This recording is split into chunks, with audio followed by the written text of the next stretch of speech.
Les yeux du prince Harry ont laissé échapper l'expression la plus triste lors d'une manifestation publique inhabituelle d'émotion qui a suivi un geste révolutionnaire partagé avec sa femme Meghan Markle, selon un expert en langage corporel.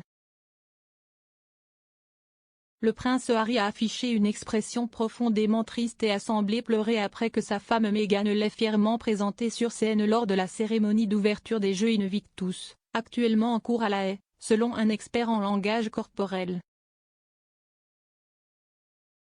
Le duc de Sussex a rejoint sa femme après avoir déclaré qu'elle ne pouvait pas l'aimer et le respecter davantage. Le couple a ensuite échangé un baiser intime devant le public en adoration, un geste décrit comme révolutionnaire en ce qui concerne les membres de la famille royale par l'experte en langage corporel Judy James. En effet, les membres de la famille royale ne montrent normalement pas leur affection dans les lieux publics, et sont rarement vus en train d'échanger des baisers. Elle a déclaré au Mirror, alors que Meghan et Harry remettent le micro, ils exécutent également un baiser qui aurait été une évidence dans le monde politique mais qui est révolutionnaire en termes royaux. Sieste affectueux mais rapide, les deux souriant fièrement pendant qu'ils l'exécutent. Harry, a poursuivi Madame James, a semblé être renversée émotionnellement par le baiser. En effet, après avoir été passé au micro par Meghan et laissé seul sur scène, Harry se tient dans un silence accablé pendant quelques secondes, a déclaré l'expert. Elle a poursuivi, il s'agit d'une démonstration inhabituellement émouvante de la part d'Harry qui a été vu sur les scènes mondiales avec toute la confiance effrontée d'un MC lors d'une conférence sur le rock.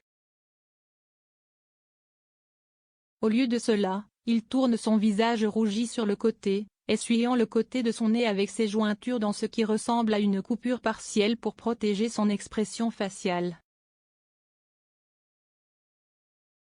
Ses yeux ont l'expression la plus triste alors que sa langue sort du coin de sa bouche et qu'il baisse les yeux pour suggérer des larmes.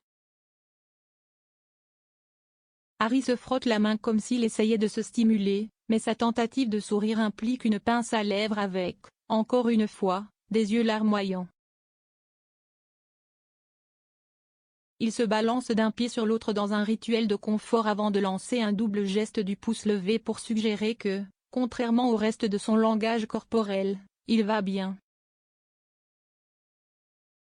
Après un échange silencieux avec un membre du public et montrant qu'il est prêt à parler, le duc semble être redémarré et affiche un moi plus familier, a déclaré Madame James, qui comprend le sourire caractéristique de Harry alors qu'il commence à parler. Madame James a poursuivi en demandant ce qui aurait pu provoquer les émotions larmoyantes de Harry, notant que plusieurs facteurs avaient peut-être influencé le duc, y compris le retour des Jeux après un arrêt de 2 ans forcé par la pandémie de coronavirus, sa récente rencontre avec sa grand-mère la reine et son père le prince Charles et les paroles et gestes sincères de Meghan.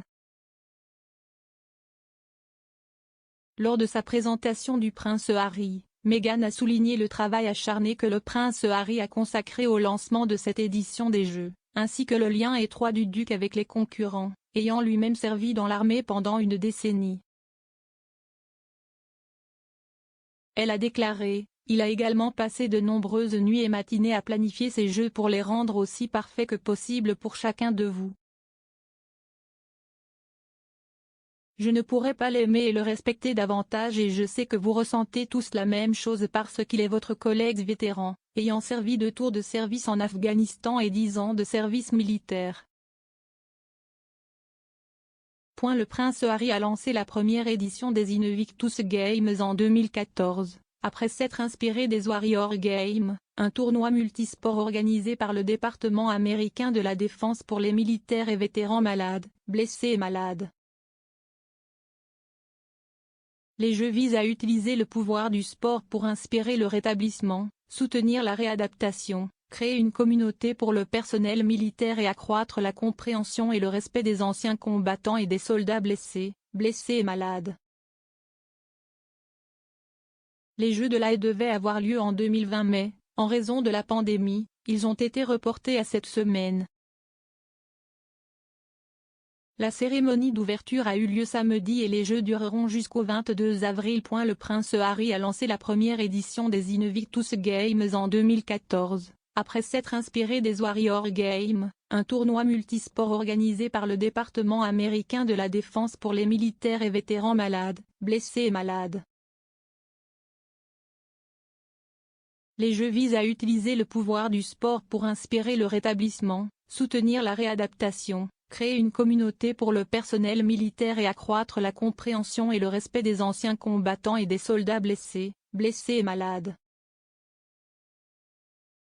Les Jeux de la Haye devaient avoir lieu en 2020 mais, en raison de la pandémie, ils ont été reportés à cette semaine.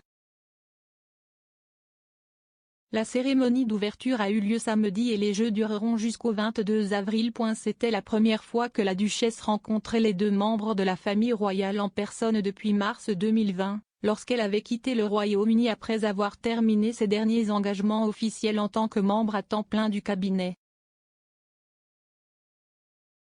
Contrairement à Harry, qui est retourné 2 fois en Angleterre en 2021, Meghan n'était pas allée sur le sol britannique depuis 2 ans.